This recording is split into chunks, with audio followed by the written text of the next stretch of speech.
Republican Congressman Denver Riggleman. He is a Republican congressman from Virginia. He lost his party's nomination earlier this year. He recently blasted President Trump's refusal to condemn QAnon. And so thank you, Congressman, for taking the time to talk with us. I want you to listen once more to the president and his supporters last night.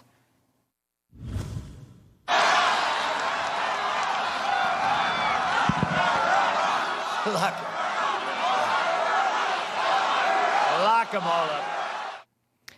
Congressman, the FBI is investigating an alleged domestic terror plot to kidnap and potentially harm the governor of Michigan. Is it appropriate or responsible for the president to not only not stop the chanting of lock her up, but then also add lock them all up? Stop the chanting. You know, thank you for having me on, first of all, but I wish I could give you my bona fides right now on, what I did in the intelligence world, but I can't because I have lifetime obligations where I can't say that how bad things really are when it comes to conspiracy theories or people that are actually planning to do harm to sitting officials. There's a real danger of cascading effects, right? When you say something bad, sometimes people believe it. And right now, when you look at tyranny, when you look at people that are uninformed, QAnon and conspiracy theories are really the vessel through which ignorance flows. And if you continue to hype this rhetoric or you don't tamp it down immediately, it can lead to very damaging things. And I think making light of any executive that has a kidnapping plot against them is very dangerous. In fact, Michigan's Attorney General told me last night she believes the president's earlier tweet to, quote, liberate Michigan was partly responsible for this plot to kidnap her. We also learned this group may have been targeting the governor of your home state of Virginia, another state Trump singled out to, quote unquote, be liberated. Is the president inciting potentially domestic terrorism? Ralph and I, we know each other. I don't know Gretchen Whitmer. I don't know if he's inciting, terrorism or is he inciting these type of acts. I think, liberate Michigan or things like that. I don't know if he's directly meaning that. The issue that we have is that this is it's evidence that's been building up with this type of rhetoric for some time. And that's the issue that we have, right, is that you have to be very careful about what you say after bad things are already hhappening, especially when you see conspiracy theories like QAnon that's also just lately, and you probably know this, Ana, said we should hang Vice President Biden because, he was the one who was responsible for SEAL Team 6 dying. And that's the issue that we have is that you can't have autocracy like that. Where we go one, we go all. That's really what QAnon's motto is. And some of these conspiracy theories have these interesting mottos. That's from a movie. It's fictionalized, right? And that also could be the motto for Lemmings. We've got to stamp out this ignorance. And, before you know it, we're going to have somebody saying that we should be spraying Gatorade on crops, like from Idiocracy. We can't go this line. We can't go down this line of people acting like this. It's irresponsible and it's dangerous. And the president himself continues to encourage groups like QAnon. In fact, this is what he said this week when he was asked again about whether he would denounce this group. I know nothing about QAnon. I just told you. I know very little. You told me, but what you tell me doesn't necessarily make it fact. I hate to say that. I know nothing about it. I do know they are very much against pedophilia. They fight it very hard, but I know nothing about it. They believe it is a satanic cult run by the deep state. state. The subject. I'll tell you. So the president was given another chance to condemn this far-right conspiracy group. He didn't take it. What did you make of his answer? It has to happen. First of all, do you know who's against pedophilia, Ana? Everybody who's not a pedophile.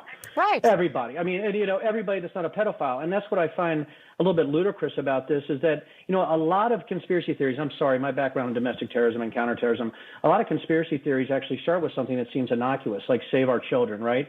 Well, guess who talked about love and bringing people together and doing these incredible things for those and having a community where everybody's accepted? Jim Jones, right? So you can't do this. You've got to look what's deeper. You got to go underneath the hood and see what's going on out there. And we certainly don't want our country to turn into a reality show. We got to know between truth and what's not truth. And that means that public officials have to have facts and they have to do the research to really present a message that's cogent. And if we don't do that, we really run the risk of having sort of this unlogic or non-truth running our political discourse. And I think that would be awful, Ana. It would just be awful. It's refreshing but unusual to hear a Republican lawmaker say what you're saying. But now, because we're just a couple weeks out from the election, we are starting to see some Republicans at least publicly criticize the president. We heard Senator Ben Sasse on a call with constituents saying, among other things, the president, quote, kisses dictators' butts. Today, in the Fort Worth Star-Telegram, there's this about Republican Senator John Cornyn. Quote, Cornyn initially described his relationship with Trump as maybe like a lot of women who get married and think they're going to change their spouse, and that doesn't usually work out very well. Cornyn continued, I think that what we found is that we're not going to change President Trump. He is who he is. You either love him or hate him, and there's not much in between. What I tried to do is not get into public confrontations and fights with him because, as I've observed, those usually don't end too well. As someone who's been endorsed by the president and defended the president and now become critical on the way out the door, is your party in an abusive relationship with the president? And are they now having buyer's remorse?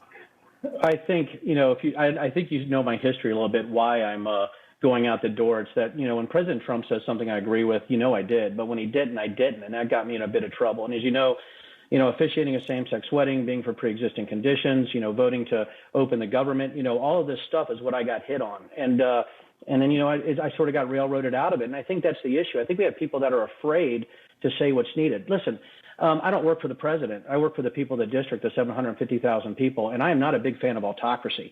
I gave an oath to the Constitution. I fought for this country. And really, it's a disservice and disrespect to service members when you see, conspiracy theories sort of put out there or perpetuated. But right now, you have to tell the truth. You have to say facts. And if QAnon is ridiculous, it's absurd, it's ignorant. If you have conspiracy theories like that, you can't pander to the fringes just to make things happen. And that's the thing. I was never in politics, Ana. I got into politics. I thought I could make a difference. This has been the most humbling thing I've ever went through.